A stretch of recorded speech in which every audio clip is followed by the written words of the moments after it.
From the book, Epic for All, Chapter 1, Art of Glory, Section 1, The Idea. The art of glory begins with an idea and only with an idea. The idea is described as a thought or suggestion and a possible course that involves a future action, which can be an aim or having a purpose to be acted on. The thought is described as an idea or an opinion that is produced by thinking and can occur suddenly in the mind, which is known as the internal action of a mental function, and it is also another sense of the process of thinking. The art of glory began with an idea, and that idea you choose to implement with the art of glory should have the potential to be crafted as such, which is what you imagine, but only by those who are willful enough to bring it about in their undergoing reality, or willful enough to get it started, that they may have a real chance to achieve it.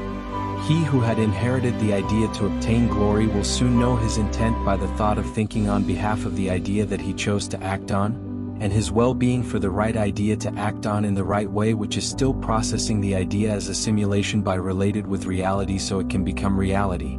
It is to understand the reason for your choice of the idea you have chosen, and it is to understand what can happen if you take intentional action towards your idea in the reality that you are in. To think is to take an action within one's own mind, just as the inner being wanders in his thoughts.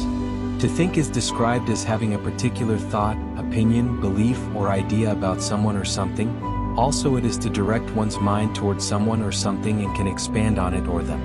In addition, it is using one mind actively to form connected ideas or thoughts, which is overall an act of thinking.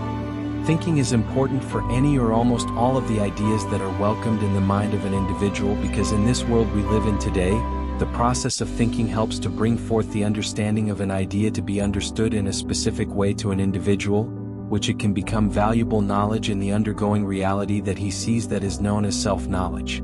Without the will to think can also be a world without the will to do, because people think about what they do, what to do, and what they are about to do by the will of doing, which is often started by the will of thinking. However, if the only thing you do is think, then with all due respect you need to think about what you can do for yourself, because sooner or later, while you think to yourself, others will also think for you, and after a while of thinking along with you, which can lead to unwanted intervention or problematic situation by the thoughts of others.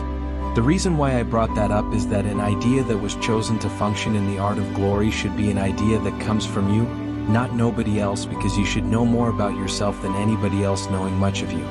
In other words, you will understand the thoughts in your mind that were put together as an idea to act on much better than anybody trying to explain their ideas to you. Furthermore, an idea that came from another individual, and you may be willing to act on those ideas which came from another individual, is often more difficult to understand rather than the ideas that came from yourself on how to act or proceed.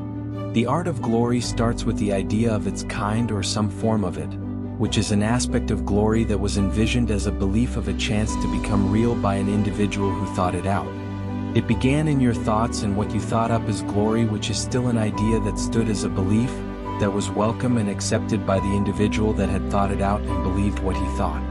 The thought of an idea to be formulated as glory was first welcomed by a thought that holds some truths of being true to achieve it.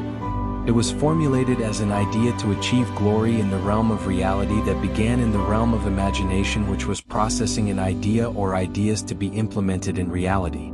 Having a thought is often having an idea or the thought to lead to an idea or ideas, and out of those ideas is a good start on thinking about the glory of itself as the right idea of choice, by achieving the glory in the right manner.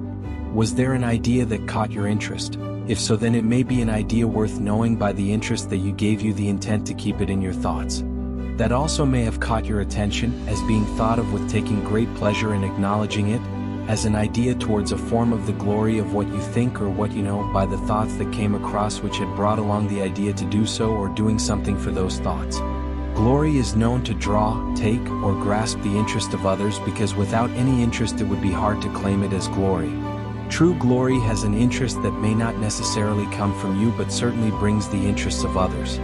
What can be as an opinion first, before it can be claimed as a fact?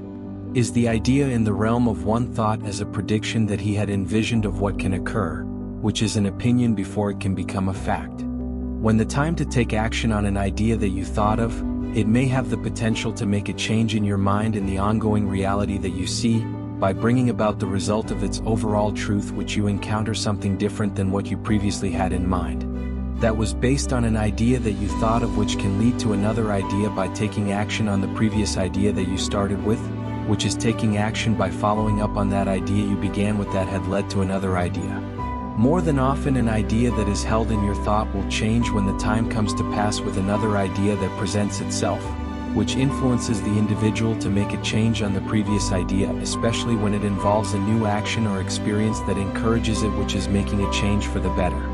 That's something to keep in mind, and that is something you should be familiar with too, because another than an idea that changes by the work of time is the reality that you see and the reality that you try to envision, which all can lead to another idea. The mother of all ideas starts within your imagination, and the undergoing reality is the father of any idea, to be regarded as such by any individual who nurtures an idea within his thoughts, which he may give birth to new ideas in his imagination. Find out more in the book, Epic for All by Meshack Ford, out now on Amazon.